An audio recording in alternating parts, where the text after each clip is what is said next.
Nutrition के बारे में बताए थे, और न्यूट्रिशन में भी क्या क्या बता दिए थे बाबू आप लोग को, हम विटामिन के बारे में समझा दिए थे।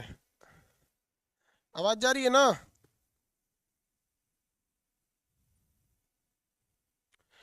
चलिए अब आगे उसके समझाते हैं। न्यूट्रिशन के बाद उसके आगे का टॉपिक समझा देते हैं।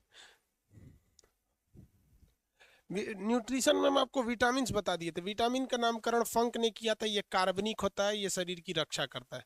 विटामिन ए के बारे में बी, सी, डी, ई और के, ये सारी चीजों के बारे में बता दिए थे। आगे बढ़े, चलिए। विटामिन ए को हम क्या कहते हैं बाबू?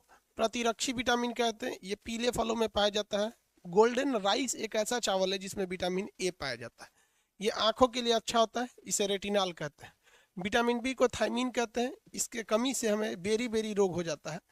ये त्वचा से संबंधी बीमारी को बचाता है। ये चावल में ज़्यादा पाया जाता है, इसलिए पॉलिश किया हुआ चावल अगर खाएंगे तो विटामिन बी की कमी हो जाएगी और आपको चर्म रोग हो जाएगा, बेरी बेरी नामक रोग हो जाएगा।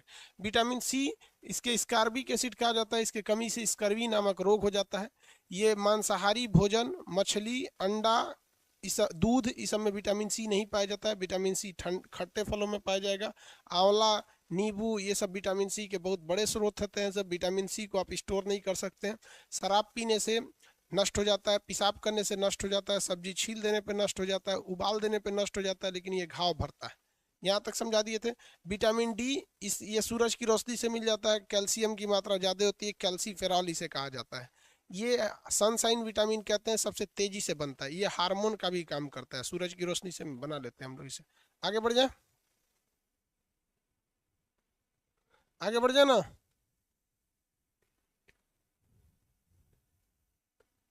सर न्यूज के लिए कौन सा टीवी चैनल देखना सही है? ललन टॉप देखिए या बीबीसी, बाकी सब बिक गया है। बाकी सब की तो गारंटी नहीं कहते हैं। जो इंग्लिश मीडियम वाले हैं उनके लिए न्यूज़ लॉन्ड्री देख लिया कीजिए, न्यूज़ लॉन्ड्री। लेकिन वो पैसे लेता है न्यूज़ देखने का, फ्री में न्यूज़ नहीं दिखाता है। न्यूज़ लॉन्ड्री पैसे देके।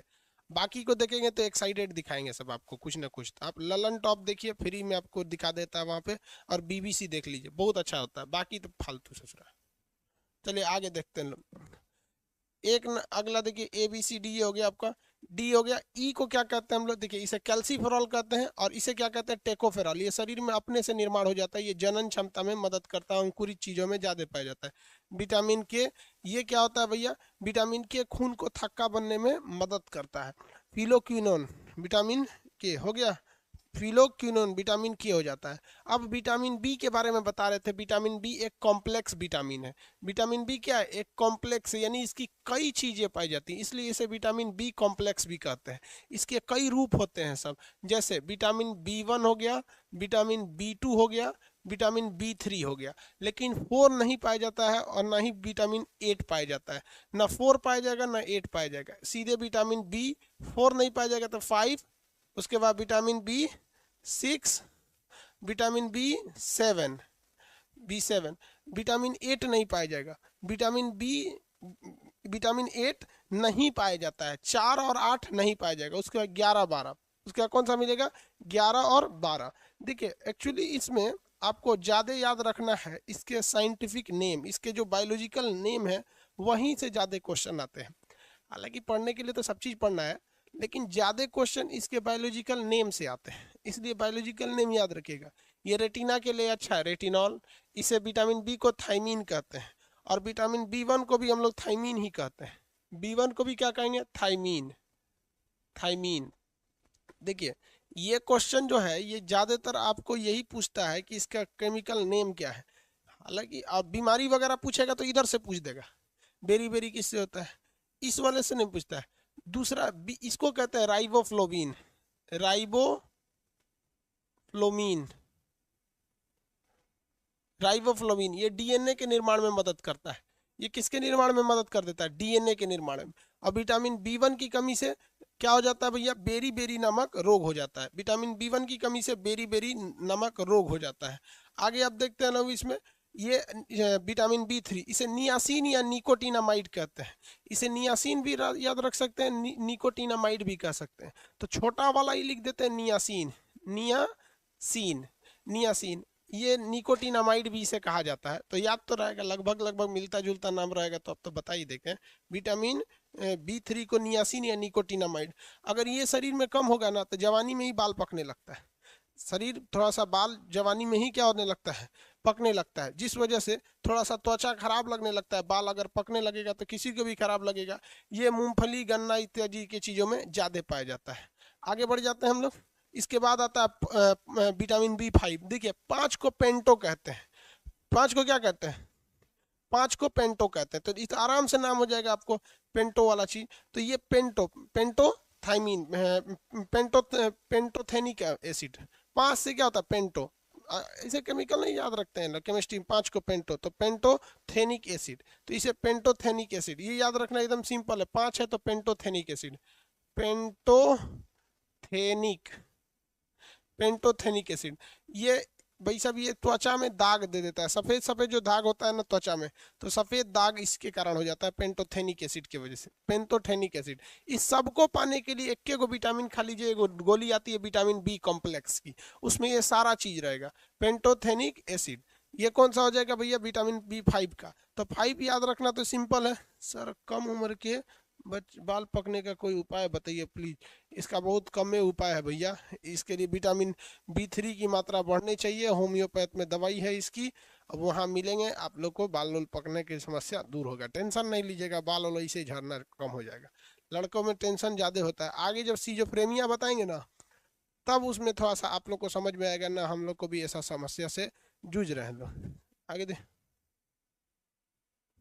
पूरे पूरा 12 जरूरी याद करना है कैसे, अभी देखते चलिए। एक आदमी कर रहे हैं सर पूरा याद कैसे करें, अभी याद हो जाएगा, आप टेंशन नहीं लीजिए, अभी याद हो जाएगा आपको। इसके बाद कौन आएगा, विटामिन B6 आएगा, इसे पायरिडॉक्सिन कहते हैं। विटामिन B6 को पायरिडॉक्सिन, पायरिडॉक्सिन, इसे विटामिन B6 को क्या कहेंगे, पायरिडॉक्सिन। विटामिन B6 पायरिडॉक्सिन, ये कॉम्प्लेक्स विटामिन होता है B6 पायरिडॉक्सिन। इसकी कमी से ना त्वचा संबंधी रोग होता है। देखिए जितना विटामिन B है ना, ये भी सब त्वचा संबंधी रोग उत्पन्न करता है। इसके बाद विटामिन B7 आता है, इसको अच्छे से याद रखिएगा विटामिन B7 को। विटामिन B7 को हम लोग बायोटीन भी कहते हैं और विटामिन H भी कहते हैं। विटामिन B7 को हम लोग क्या कहते हैं, बायोटीन, बायोटीन, बायोटीन कहते हैं। और इसी को विटामिन H कहा जाता है। विटामिन H कुछ भी नहीं है बल्कि विटामिन B7 को ही लोग क्या कहते हैं, विटामिन H कहते हैं, बायोटीन होता है। विटामिन B7 को ही विटामिन H कहा जाता है, दोनों एक ही चीज है। ये क्या है, इसका बायोटीन के नाम से जाना जाता है। विटामिन B7 को, इसे बायोटीन के नाम से भी आप जान सकते हैं। समझ में आ गया कि नहीं आएगा। सल्फर में इसकी मात्रा ज्यादा पाई जाती है। अगर ये कम रह जाएगा ना तो आपको लकवा वगैरह होने लगेगा, शरीर में दर्द करने लगता है। इसकी सल्फर में इसकी मात्रा ज्यादा होती है। विटामिन B7 को क्या कहेंगे, बायोटीन। एक बार दोबारा देखते हैं केमिकल नाम, एक बार दोबारा। पहले इधर सिंपल विटामिन के देखते हैं। रेटिना के लिए अच्छा रेटिनॉल। विटामिन B को विटामिन B1 कहिए या B कहिए, इसे क्या कहेंगे भैया, भाई B को क्या कहते हैं, थाइमिन। आगे बढ़े, विटामिन C को क्या कहते हैं, विटामिन C को, विटामिन C को क्या कहेंगे, ascorbic acid. Vitamin D calcium होता है, हड्डियों के लिए विटामिन D अच्छा होता है, कैल्सीफेरॉल। E टेकोफेरॉल, E क्या होता है, टेकोफेरॉल। विटामिन K को क्या कहेंगे, राइबोफ्लोविन। विटामिन K को विटामिन E को हम लोग क्या कहेंगे, टेकोफेरॉल। विटामिन E को टेकोफेरॉल कहते हैं और इसको फिलोक्विनोन कहेंगे। विटामिन K को फिलोक्विनोन। और विटामिन H को तो विटामिन B7 ही है, बायोटीन है, बायोटीन। अब देखिए B1 क्या है, थाइमिन। B1 थाइमिन, B कहिए थाइमिन या B1 कहिए थाइमिन। B2 राइबोफ्लोविन है, B2 राइबोफ्लोविन DNA के लिए जरूरी होता है। B3 के दो ठो नाम है, नियासिन या निकोटिनामाइड। B4 होता नहीं है, 4 नहीं 4 होता है और ना ही 8 होता है, ये दोनों नहीं होते हैं। 5 को पेंटोथोनिक एसिड, 6 को पायरिडॉक्साइन। 5 को याद रखें पेंटोथेनिक, 6 उसी से सटला है तो पेंटोथेनिक हो जाएगा, तो पायरिडॉक्साइन। B7 को बायोटीन, देखिए B7 बायोटीन, इसी को क्या कहेंगे, विटामिन H कहते हैं। इसे क्या कहेंगे, विटामिन H के नाम से जाना जाता है। अब आता है विटामिन B11, इसे फॉलिक एसिड के नाम से जाना जाता है। इसे एनीमिया हो जाता है, फॉलिक एसिड। ये उतना इंपॉर्टेंट नहीं है विटामिन जितना 12 एसिड ये है। ये फॉलिक एसिड, फॉलिक एसिड, इसे फॉलिक एसिड कहते हैं। एनीमिया नामक रोग हो जाता है इससे, और ये बहुत जरूरी है। आप सबको पता है कि विटामिन बी 12 में कोबाल्ट पाया जाता है। विटामिन बी 12 में क्या पाया जाता है? कोबाल्ट पाया जाता है। तो कोबाल्ट से ही रिलेटेड इसका नाम ही है साइनोकोबालामीन। साइनोकोबालामीन, साइनोकोबालामीन, साइनोकोबालामीन, दोनों इसी से जुड़ा हुआ है। इसमें क्या पाया जाता है? कोबाल्ट पाया जाता है। साइनोकोबालामीन, इसमें क्या पाया जाएगा? कोबाल्ट पाया जाएगा। ये कई बार क्वेश्चन पूछा हुआ है, इसलिए इसको जरूरी है याद रखना। 4-5 बार बोलेंगे अपने से याद हो जाएगा। 4-5 बार अगर बोलेंगे तो अपने से याद हो जाएगा। साइनोकोबालामीन।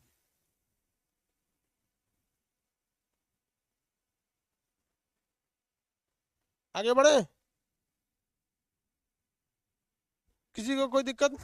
यहाँ देखिए, अगर सिंपल बोलेंगे कि विटामिन बी को बी कॉम्प्लेक्स कहते हैं, इससे कौन सा रोग होता है, तो इससे त्वचा संबंधी रोग हो जाता है। अब आप नाम बताते चलिए, हम यहाँ लिखते चल रहे हैं। फटाफट नाम बताइएगा। विटामिन ए को क्या कहेंगे? विटामिन ए को रेटिना के लिए अच्छा है, रेटिनॉल। विटामिन बी, बी है तो थायमीन। विटामिन डी क्या बताएंगे? विटामिन डी याद कैसे रखेंगे? हड्डियों के लिए कैल्शियम जरूरी है, तो कैल्सीफेरॉल।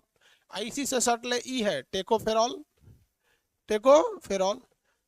विटामिन के फिलोक्विनोन, विटामिन के को क्या कहेंगे? Phylloquinone, phylloquinone. सी को एस्कार्बिक एसिड, सी को क्या कहेंगे? Ascorbic acid. ये याद रखने में दिक्कत नहीं होता होगा आप लोग को। 4-5 बार लिख के याद रखेंगे, आराम से हो जाएगा। रेटिनॉल ए, थायमीन बी, सी को क्या कहेंगे? एस्कार्बिक एसिड, डी कैल्सीफेरॉल, ई टेकोफेरॉल, के फिलोक्विनोन, एच तो विटामिन एच को बायोटीन कहते हैं, B7 वही है।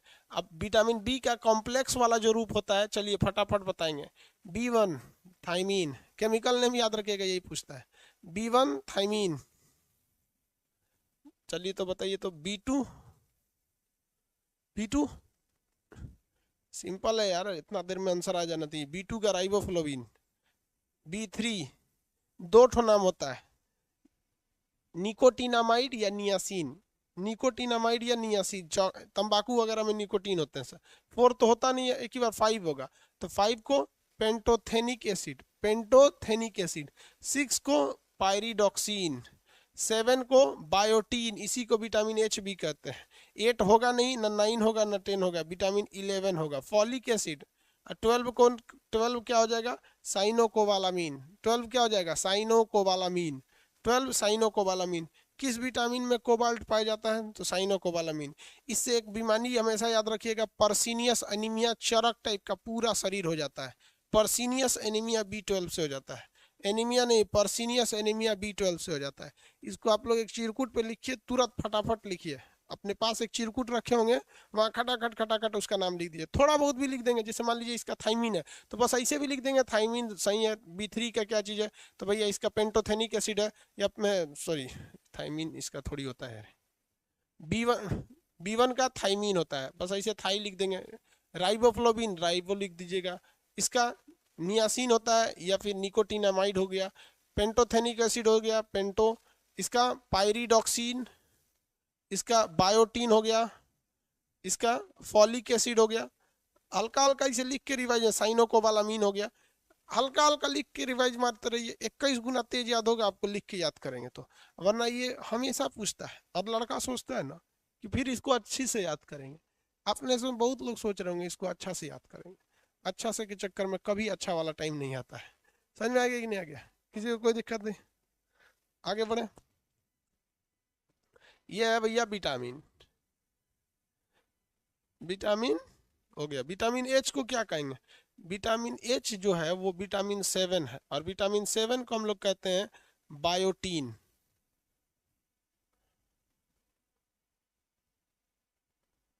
क्या कहेंगे इसे? बायोटीन के नाम से जानते हैं। आगे बढ़े, आगे जो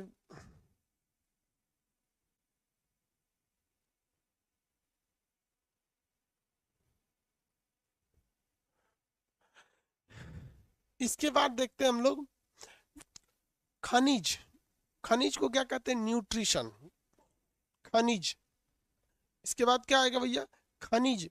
खनिज क्या होते हैं? अलग अलग मटेरियल्स होते हैं खनिज, जिसे कहते हैं मिनरल्स। न्यूट्रिशन में अगला आता है खनिज यानी मिनरल्स। शरीर में कई टाइप के खनिज की जरूरत होती है, जिसे हम लोग क्या कहते हैं, मिनरल कहेंगे। तो आपको भी बहुत सारा मिनरल लेना पड़ता होगा, नहीं तो डिफिशियंसी डिजीज हो जाएगी। खनिज देखते हैं, खनिज इंग्लिश में कहते हैं मिनरल। सबसे पहली बात कि ये कार्बनिक नहीं होते हैं, ये अकार्बनिक होते हैं, अकार्बनिक, इनऑर्गेनिक होते हैं, इसमें कार्बन नहीं पाया जाता है। शरीर में बहुत सारे मात्रा में खनिज यानी मिनरल्स की जरूरत होती है, लेकिन जरूरी नहीं कि सारे के सारे खनिज हम बहुत ज्यादा मात्रा में लें। टोटल खनिज अगर हम लोग लेते रहेंगे तो दिक्कत हो जाएगा, हम लोग को उतना मिल ही नहीं पाएगा। 24 गो खनिज होते हैं, ये 24 ठो में से सब जरूरी नहीं है। इन्हें हम दो कैटेगरी में बांटते हैं। इन्हें कितनी कैटेगरी में बांटते हैं खनिज को? दो कैटेगरी में। एक होते हैं मैक्रो, जिसको शरीर को ज्यादा जरूरत होता है, जिसे हम कहते हैं वृहद। क्या कहेंगे? वृहद।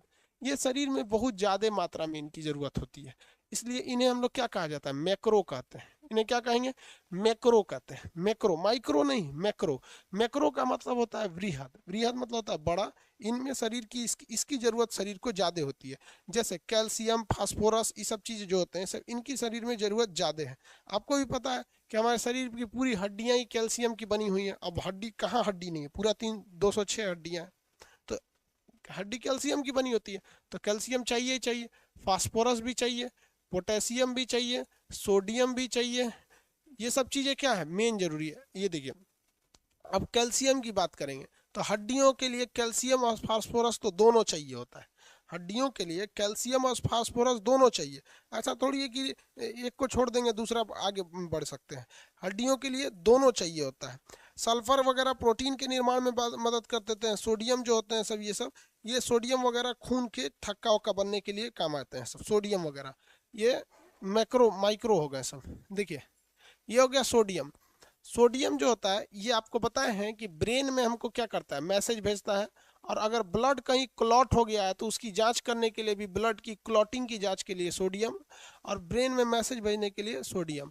प्रोटीन के निर्माण के लिए भी पोटेशियम की कुछ हद तक जरूरत होती है। ये सब जरूरत ज्यादा है। इससे क्वेश्चन नहीं पूछता है जो ज्यादा है, आपको भी पता है। क्वेश्चन उसी से पूछता है जो कम है, ज्यादा वाली चीज से क्वेश्चन ही नहीं पूछेगा। मेन 24 है बाबू, 29 नहीं है। मेन मिनरल कितना है? 24। मटेरियल में 29 लिख दिया क्या? 24 है। 24 मिनरल होते हैं मेन, मटेरियल में शायद 29 लिख दिया होगा, 24। दूसरा देखिए, दूसरा ऐसे मिनरल होते हैं जो बहुत ही कम जरूरत होते हैं। इन्हें हम कहते हैं माइक्रो। हिंदी में क्या कहेंगे? सूक्ष्म। माइक्रो कहेंगे या हिंदी में क्या कहेंगे? इसे सूक्ष्म कहते हैं, माइक्रो या सूक्ष्म। देखिए, अब माइक्रो या सूक्ष्म क्या हो गया?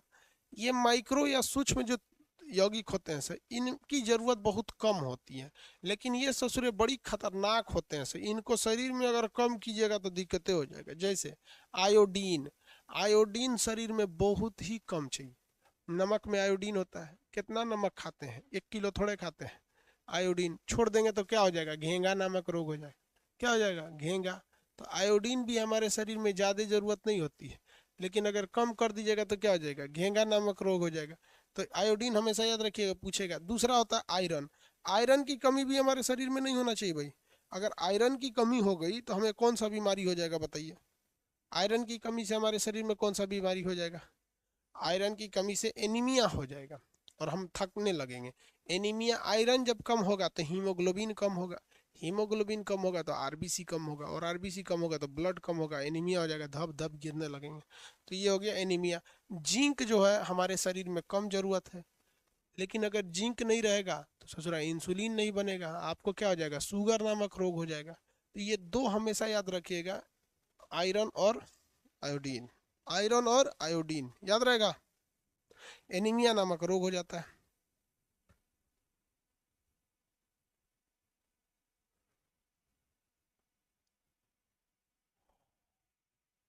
चलिए, यहाँ देखिए, माइक्रो उसे कहते हैं जिसकी जरूरत बहुत ही कम है। जिसकी जरूरत बहुत ही कम है उसे माइक्रो कहते हैं। जैसे आयोडीन नहीं लेंगे तो घेंगा हो जाएगा। लोहा, ये शरीर में इसकी ज़रूरत है, नहीं लेंगे तो एनीमिया हो जाएगा और शरीर कमज़ोर हो जाएगा। देखिएगा ना, अब देखिए यहाँ देखिए समझिए, आयरन कहाँ पाया जाएगा भाई हमारे शरीर में? आयरन की गोली भी आती है। आपको पता है कि ब्लड के अंदर क्या पाया जाता है? आरबीसी। आरबीसी के अंदर क्या पाया जाता है? हीमोग्लोबिन। और हीमोग्लोबिन के अंदर क्या पाया जाता है? आयरन पाया जाता है। यानी जिसके शरीर में आयरन ज़्यादा है उसका हीमोग्लोबिन ज़्यादा, आरबीसी ज़्यादा, ब्लड ज़्यादा, खून ज़्यादा खोलेगा, बिखियाएगा ज़्यादा। जिसमें आयरन की कमी, उसमें हीमोग्लोबिन की कमी, आरबीसी की कमी, खून कम हो जाता है उसमें, इसलिए महिलाओं में खून कम होता है।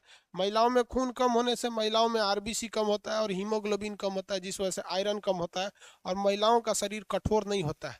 अगर कोई महिला एक मुक्का मारेगी आपको तो उतना असर नहीं करेगा, अगर कोई पुरुष अगर हुमच दिया तो ज़्यादा असर कर देगा। हरियाणा की लड़की मार देगी तो आप वो बैठ जाएंगे, पंजाब हरियाणा की मारेगी सब तो वो लोग बहुत हिष्ट पुष्ट होती हैं हरियाणा में। हम इधर गए थे हरियाणा, अरे आधा किलो दही जो होता है ना, दही आधा किलो दही तो इसे नाश्ता में दे दिया, "अरे दही खाइए दही खाइए"। बहुत बढ़िया वो लोग बनाते भी हैं लोग, तो उन लोग का खाना बहुत फेमस होता है। पंजाब हरियाणा वाले होंगे लोग इसमें, तो उन लोग का जो खाना है बहुत जबरदस्त। राजस्थान वालों के तो नाश्ता मत पूछिए, खाना से ज़्यादा नाश्ता रख देते हैं लोग। तो महिलाओं में आयरन की क्या होती है? कमी पाई जाती है। जिस महिला में आयरन की अधिकता हो जाएगी, कोनो कोनो महिला को देखिए ना, पहाड़ ऐसा हो जाती है, अजीब लगती है, दीवाल है कोनो, बड़ी भयानक होती है। देहात में बोलते पूरा हड़साक है रे पूरा, मतलब बिखिया रहती है सब। उसके शरीर में क्या चीज़ है? आयरन की मात्रा ज़्यादा है। वो लगती है कि आदमी टाइप की है, एकदम टाइप, एकदम मर्दाना लगती है वो। तो वो उसमें क्या है? आयरन की मात्रा ज़्यादा है। समझ में आ गया कि नहीं आ गया?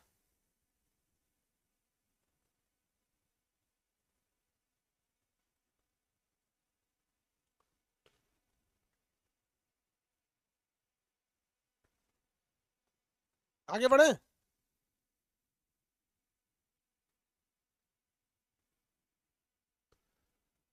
अरे यार, क्या पूछता है? सफेद दाग का कोई दवाई बताइए सर। अरे यार, इसका कोई सूटेबल दवाई नहीं है। ये कई वैरायटी के होते हैं, कुछ कुछ ठीक हो जाते हैं, कुछ कुछ ठीक नहीं हो पाते।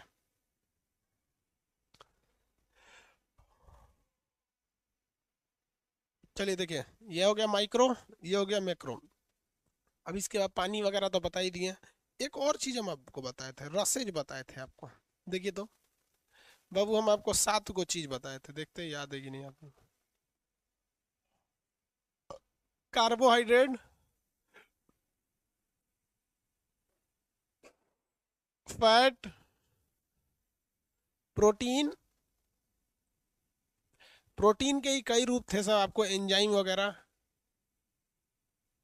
हार्मोन, स्टेराइड, ये तो प्रोटीने के रूप थे सब।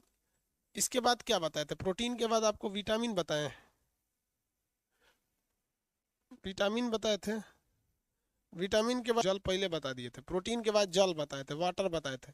जरूरी है मेटाबॉलिज्म के लिए, जरूरी है कि तोड़ फोड़ के लिए मेटाबॉलिज्म। मेटाबॉलिज्म के लिए एंजाइम और पानी दोनों जरूरी है। उसके बाद बताए थे शायद आपको विटामिन। विटामिन, और विटामिन के बाद बताया आपको मिनरल। अब एक बच गया आपका 7वां, रसेज, रुक्षांश। रुक्षांश को कहते हैं मोटा चारा। मोटा चारा, मोटा चारा। देखिए हमारे शरीर में ना रसेज की भी मात्रा ज्यादा होता है। हम लोग बहुत छोटा छोटा चीज खाते हैं, मोटा चारा नहीं खाते हैं। ये मोटा चारा जो होता है ना, ब्लड को क्या करता है? स्टोर करके रखता है। ब्लड को क्या करता है? स्टोर करके रखता है। उसके अंदर पानी वगैरह को क्या करता है? स्टोर कर लेता है।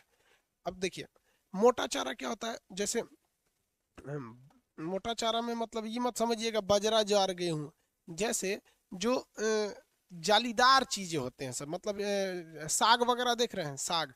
साग क्या है? घास भूस टाइप का है। तो उस टाइप के खाना को हम क्या कहते हैं? रस है यहाँ पर, किसी को कोई दिक्कत नहीं। तो ये रुक्षास हो गया यहाँ पर। छिलका वगैरह में चीज में क्या पाया जाता है? रिक्षास मोटा होता है। यहाँ किसी चीज, अब हर चीज का छिलका थोड़े खा सकते हैं, नारियल का छिलका नहीं ना खाएंगे, वो तो मैल छुड़ाने के काम में आता है। जब मैल नहीं छूटता है ना, तो देहात में नारियल के छिलका से लोग मैल छोड़ाते हैं। और नहीं तो ईंटा रख ले रहते हैं एगो झावा, उससे छिड़ा देते हैं। और सीबीएसई वाला ने एगो दुकोंची मच्छरदानी रख ले रहता है, वो मच्छरदानी से मैल छोड़ाता है। वहां पे देहात में ना ईंटा रख ले रहता है झावा, वो ईंटवा सीबीएसई वालों को देंगे ना तो बकोट लेगा सब अपना। बहुत सुखवार होता है सब सब। ये समझ में आ गया रसेज वगैरह। आगे बढ़े।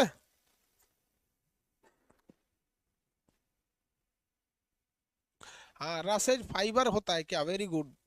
ये रसेज जो होता है ये रेशेदार होता है फाइबर की तरह। फाइबर मतलब रेशा दार। हम लोग क्या रेशेदार खाना को पचा सकते हैं? नहीं पचा सकते हैं, लेकिन अगर वह रेशेदार सेलुलोज का बना है तो नहीं पचा सकते हैं। अदरवाइज छिलका उलका तो हम पचा ही सकते हैं। आम वगैरह का छिलका आप खा सकते हैं। बचपन में आदमी टिकोरा खा जाता था, इसे ब्लेड लेके स्कूल में टिकोरा बैठ के पूरा का पूरा टिकोरा खा जाता था, छिलका सहित खा जाता था आदमी। समझ में आ रहा है कि नहीं आ रहा? अब देखिए ये सारी चीजें आपको बता दी हैं। फैट के बारे में बता दिए। कार्बोहाइड्रेट हमें क्या देता है? ऊर्जा। फैट क्या देता है यहाँ पर? अब जरा एक चीज समझिए, फैट, फैट कहाँ पाया जाता है शरीर में? शरीर में वसा कहाँ पाया जाता है? ये गुलगुल्ला ईसन गाल जो हो जाता है वसा होता है। जो पेट निकल जाता है ना आदमी का पेट, ये फैमिली पैक जो ऐसे निकल जाता है, पेट पेट। अब किसी प्रेग्नेंट औरत का पेट निकल गया तो बच्चा के वजह से निकला, उसको मत समझ लेना वसा है। तोन निकल जाता है आदमी का, तो तोन में क्या होता है? वसा होता है। अब देखिए महिलाओं में देखेंगे ना तो इधर दोनों साइड में, कमर में इधर दोनों साइड में खूब ज्यादा मांस लटक जाता है, इसे लगता है चूड़ीदार पैजामा है पूरा। वो क्या चीज है? वसा होता है। वसा, पेट में वसा, हथेली में देख रहे हैं ये वसा होता है। ये वसा बहुत जरूरी है बाबू। अगर ये वसा कम हो गया ना तो झुर्री पड़ जाएगी। तो बुढ़ापे में त्वचा में जो झुर्रियां पड़ जाती हैं वो किसकी कमी से पड़ती हैं? तो वो वसा की कमी से पड़ती है। त्वचा में पड़ने वाली झुर्री वसा की कमी से पड़ती है। किसकी कमी से? वसा की कमी से झुर्रियां पड़ जाती हैं।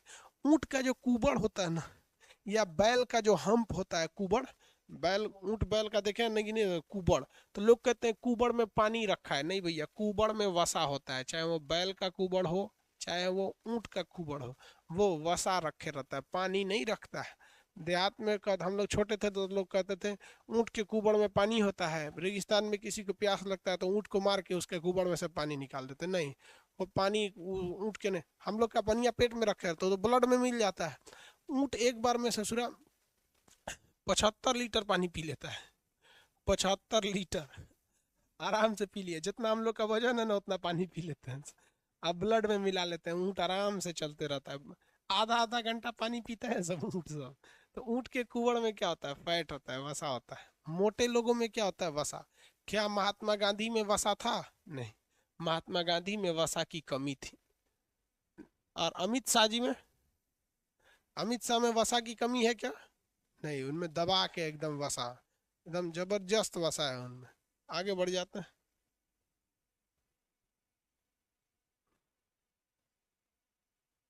हाँ, अमित शाह में बस भरपूर है।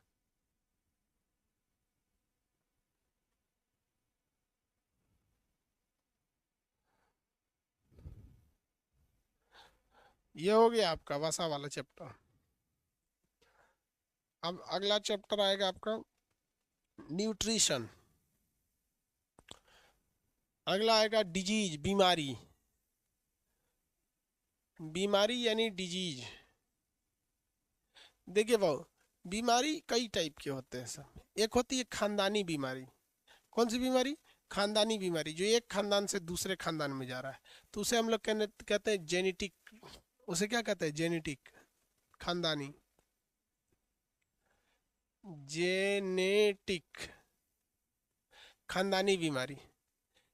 दूसरा होता है आपका deficiency, deficiency disease. Deficiency disease उसे कहते हैं जो किसी चीज की कमी से हुआ है। ये डिफिशियंसी डिजीज पूरा पढ़ा दिए हैं। कैसे? विटामिन ए की कमी से बेरी रतौंधी हो जाएगा, बी की कमी से बेरी बेरी, सी की कमी से स्कर्वी, डी की कमी से रिकेट्स। Deficiency disease. जेनेटिक रोग उसे कहते हैं जो किससे फैला हुआ है? खानदानी फैला हुआ है। तो पहला लिख देते हैं डिफिशियंसी, डिफिशियंसी डिजीज, अल्पता बोलते हैं इसे। दूसरा होता है जेनेटिक्स या वंशानुगत बीमारी। अब इसके बाद होता है संक्रामक बीमारी, जो एक से दूसरे में फैल जाता है। चेचक वगैरह। इसके बाद देखते हैं जितने भी जितने भी एक्सटर्नल रोग हैं जो किसी दूसरे के वजह से हुए हैं उसे कहते हैं बहिर्जात रोग। बहिर्जात रोग मतलब किसी दूसरे चीज के कारण हो गया है, जैसे वायरस घुस गया तो बीमारी हमसे नहीं हुआ है, वो वायरसवा की वजह से हुआ है, बैक्टीरिया की वजह से हुआ है। जैसे कोरोना एक वायरल डिजीज है, वायरसवा घुस जा रहा है। टीबी एक बैक्टीरियल डिजीज है, बैक्टीरिया घुस जा रहा है। ये आपका पायरिया दांत सड़ने लगता है, ये प्रोटोजोआ से होने वाला बीमारी है। ये आपका वही अगर आप देखेंगे तो क्रीमी से होने वाला रोग भी अलग अलग होते हैं, फंगी से होने वाले अलग अलग होते हैं। तो वो आपके कई कैटेगरी होते हैं, उसे हम लोग कहते हैं बाह्य जनित। बाह्य जनित एक्सटर्नल, एक्सटर्नल, एक्सटर्नल। एक्सटर्नल में बड़ी जब आ जाते हैं, एक आता है प्रोटोजोआ, प्रोटोजोआ। एक आता है कवक, फंगस, कवक। दूसरा आता है जीवाणु, विषाणु, कृमि, कृमि द्वारा। ये सब का अगर अटैक आपके शरीर पे हो जाता है ना तो भी आप बीमार पड़ जाते हैं। जैसे फाइलेरिया कृमि द्वारा हो जाता है, एड्स या फिर कोरोना विषाणु द्वारा हो जाता है, टीबी जीवाणु द्वारा हो जाता है, मलेरिया क्या है कवक द्वारा है, मलेरिया किसके द्वारा है कवक द्वारा है, प्रोटोजोआ पेचिस वगैरह इसके द्वारा है। तो आपको ये सब पढ़ना है और आप पढ़े हुए हैं केवल यही, केवल यही पढ़ लिए, ये पढ़ लिए ना। चलिए अब पहले हम लोग करते हैं जेनेटिक्स वाला पढ़ लेते हैं। डिफिशियंसी तो पढ़ा दिए भाई, जितनी चीज होगी आयरन की कमी हो जाएगी। डिफिशियंसी मतलब क्या होता है, किसी चीज की कमी से होने वाला रोग, वो किसे क्या कहता है डिफिशियंसी डिजीज। ये एक से दूसरे में नहीं फैलता है। जेनेटिक्स आप में है दूसरे में नहीं फैलेगा, आपके बेटा बेटी में फैलेगा, और ये ससुरा दूसरे में फैल जाता है क्योंकि एक्सटर्नल है। आप में दिक्कत नहीं है, आपके अंदर जो ये बैठे हैं तो अगर आप में से दूसरे में चल गए तो उसको भी हो जाएगा। समझ में आ गया कि नहीं। तो इसे हम संक्रामक रोग भी कहते हैं, ये एक से दूसरे में फैल जाता है। देखते हैं कोरोना धाक से फैल जाता है। यहाँ पर HIV, किसी से HIV अगर वो किसी दूसरे के साथ फिजिकल रिलेशन बनाता है तो उन्हों में हो जाएगा HIV। समझ में आया कि नहीं क्या। हाँ फैलने के तरीके अलग अलग है, फैलने के क्या है तरीका अलग है। प्रोटोजोआ, प्रोटोजोआ से ना पायरिया हो जाता है, दांत पीला हो जाता है, जूठा खा के दूसरे को दे देगा तो उन्हों को हो जाएगा ले। तो ये संक्रामक होते हैं सर, एक्सटर्नल बीमारी जो होते हैं ना संक्रामक होते हैं सर, संक्रामक, संक्रामक होते हैं। इन्हें हम पीला रंग की गाड़ी में ले जाते हैं, पीला। हाँ ये बात अलग है कि कुछ बहुत तेजी से फैलते हैं, कुछ धीमा फैलते हैं। जैसे विषाणु से HIV भी होता है बट वो बहुत धीरे धीरे फैलता है, मतलब जब तक आप उसके डायरेक्ट कांटेक्ट में नहीं आएंगे नहीं होगा। वही अगर कोरोना की बात करें, ससुरा कोरोना तो दूरे से हो जाता है, पूरी दुनिया को फंसा के रखा है। कोरोना के वजह से अब फिर से एक सेकेंड थर्ड वेव आ गया। अब फिर गवर्नमेंट कुछ मतलब लॉकडाउन की तरह नियम लगाएगी, पूरी तरह से लॉकडाउन नहीं करेगी, लगाएगी। तो जिन लोगों को लग रहा था कि ऑफलाइन कोचिंग वोचिंग खुलेगा, बहुत कम चांस है। लगभग ना बराबर है। तो जेने हम लोग पहले क्या देख लेते हैं जेनेटिक्स वाला।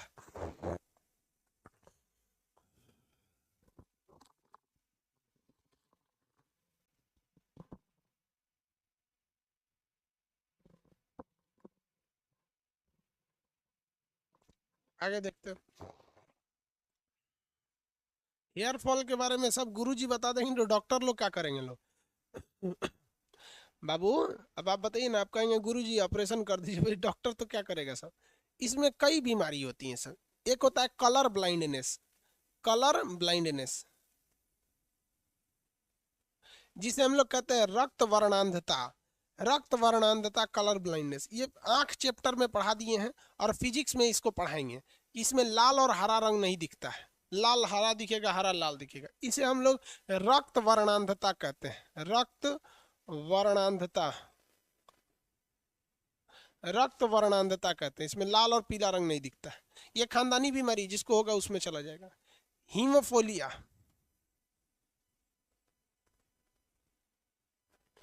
हीमोफोलिया, हीमोफोलिया भी एक खानदानी बीमारी है। इसमें अगर कहीं कट गया तो फिर वो ब्लीडिंग होने लगता है, ब्लीडिंग बहुत तेज से होता है। हीमोफोलिया में अगर कट गया तो आपका अगर मान लीजिए कट गया ना तो ब्लड थक्का ही नहीं बनेगा, तेजी से निकलने लगता है। ये भी एक खानदानी बीमारी है। इसको कहा जाता है कि इंग्लैंड की महारानी एलिजाबेथ से इसे क्या किया गया था, ये स्टार्ट हुआ था। तो रक्त वर्णांधता भी खानदानी हो गया है। और ये भी क्या हो गया, एक तरह का जेनेटिक्स बीमारी हो जाते हैं सब, जेनेटिक्स। किसी को कोई दिक्कत नहीं यहाँ तक। उसके बाद एक होता है आपका, और एक सीजोफ्रेनिया होता है। ये ससुरा बहुत खतरनाक होता है, सीजोफ्रेनिया। सीजोफ्रेनिया एक बीमारी होती है। ये एक्चुअली रिलेटेड है ब्रेन से। किससे रिलेटेड है, ब्रेन से। इसमें दो प्रॉब्लम होता है सीजोफ्रेनिया में, ज्यादातर स्टूडेंट इसके प्रभावित होते हैं सब। ये भी एक तरह का कहेंगे ना तो ये भी खानदानी टाइप की बीमारी है। सीजोफ्रेनिया भी एक तरह का खानदानी बीमारी है। हालांकि ये होता है ब्रेन में केमिकल डिसबैलेंस से है। केमिकल डिसबैलेंस से ये ब्रेन में ये आता है, और उसके बाद ये आपके खानदान यानी जेनेटिक्स में ये चला जाता है। इसका इलाज भी होता है, हालांकि ऐसा नहीं है कि ये मतलब लाइलाज बीमारी है। इसका बहुत सिंपल सा इलाज भी होता है यहाँ पर सीजोफ्रेनिया का।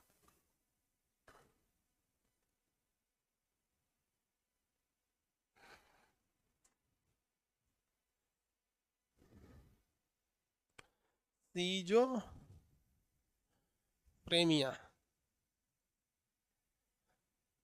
ये ब्रेन से। देखिए, सबसे पहले कोई एक आदमी इसे अडॉप्ट करता है। जैसे मान लीजिए हमने इसको अडॉप्ट कर लिया, मेरे दिमाग में केमिकल इनबैलेंस हो गया और हमें सीजोफ्रेनिया हो गया। अब मेरे बच्चे में जाने की संभावना बहुत बढ़ गई। हमको हमारे पिता से नहीं मिला, लेकिन हम कुछ उल्टा सीधा खा लिए, या बहुत ज़्यादा टेंशन ले लिए, या बहुत ज़्यादा कुछ मेरे साथ दुर्घटना हुआ, या कुछ ना कुछ इनबैलेंस हुआ था मेरे शरीर में, तो ब्रेन में इनबैलेंस हो जाता है, जिससे हमें क्या हो जाता है, सीजोफ्रेनिया हो जाता है।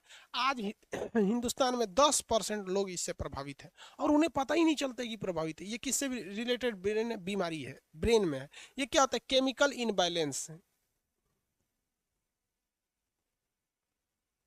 इनबैलेंस, केमिकल इनबैलेंस हो जाता है ये सीजोफ्रेनिया नामक बीमारी से। आगे बढ़ जाए, केमिकल इनबैलेंस हो जाता है यहाँ पे। इसमें दो तरह की समस्या आती है, बहुत ज्यादा समस्या आ जाती है, दो तरह का।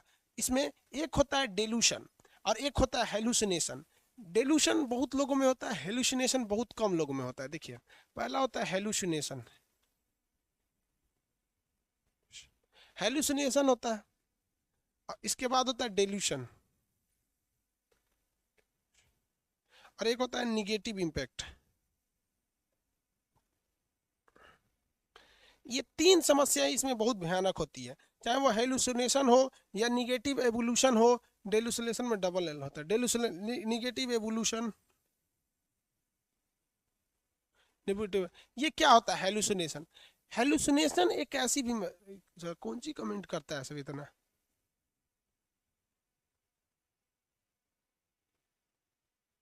सिजोफ्रेनिया से जंग होते हैं सर, क्या लिखता है यार?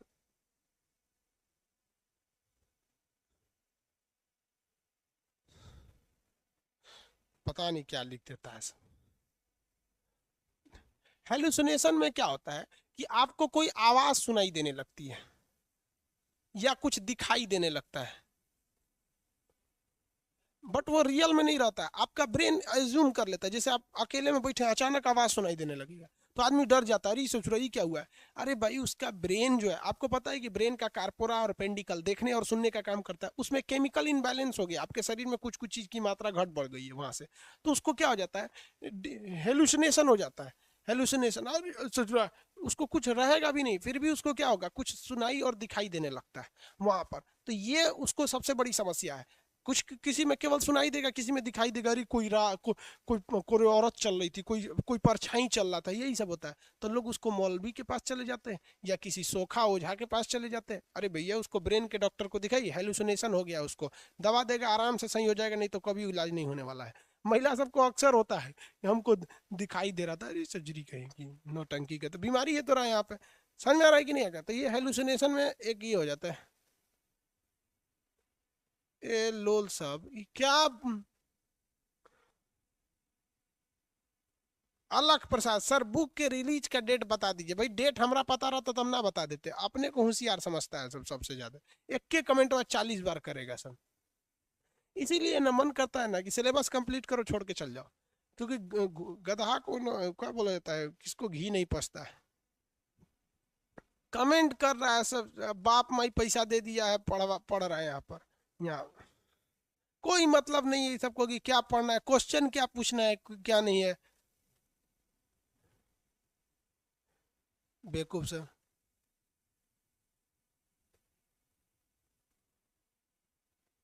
एगो मुन्ना भाई एमबीबीएस बोल रहा है यहाँ पे। अरे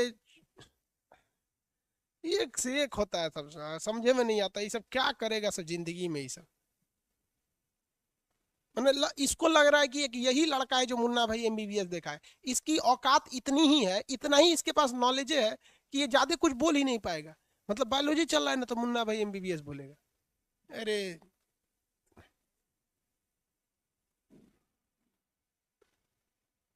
सिजोफ्रेनिया एक ब्रेन की बीमारी है, ससुरे तुम लोग किसी काम के नहीं हो। सिजोफ्रेनिया एक खानदानी बीमारी है, एक ब्रेन से रिलेटेड बीमारी होती है, ठीक है। ब्रेन में एक और बीमारी होता है अल्जाइमर, और ब्रेन में एक और बीमारी होती है जिसका नाम होता है आपका मेनिंजाइटिस। ये तीन बीमारी ब्रेन का याद रखना बाबू, सिजोफ्रेनिया, अल्जाइमर।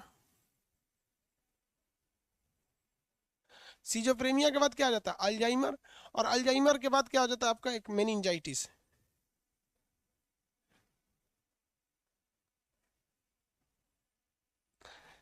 सिजोफ्रेनिया, अल्जाइमर और मेनिंजाइटिस, ये तीन बीमारी जो होती है ये किसके वजह से होती है, ब्रेन के वजह से होती है। ब्रेन में यही तीन बीमारी मेन होती है, जिसमें आपका सिजोफ्रेनिया, अल्जाइमर, मेनिंजाइटिस होता है। ये स्टूडेंट्स को ज़्यादा होता है, भले हेलुसिनेशन नहीं होता है, स्टूडेंट को हेलुसिनेशन नहीं होता है, बट डेलीगेशन होता है और निगेटिव एवोल्यूशन होता है।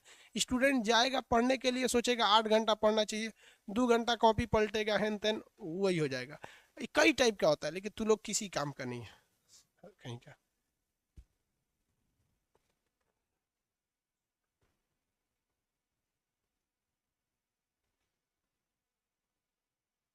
टर्नर सिंड्रोम के बारे में बताइए। अरे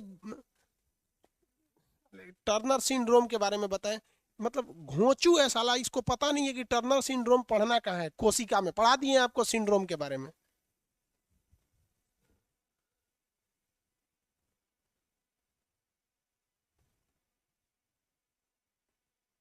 ऐ छोड़ बाबू, चल आगे का क्लास कल करेंगे, हो गया यहाँ पे, तुम लोग किसी काम का नहीं।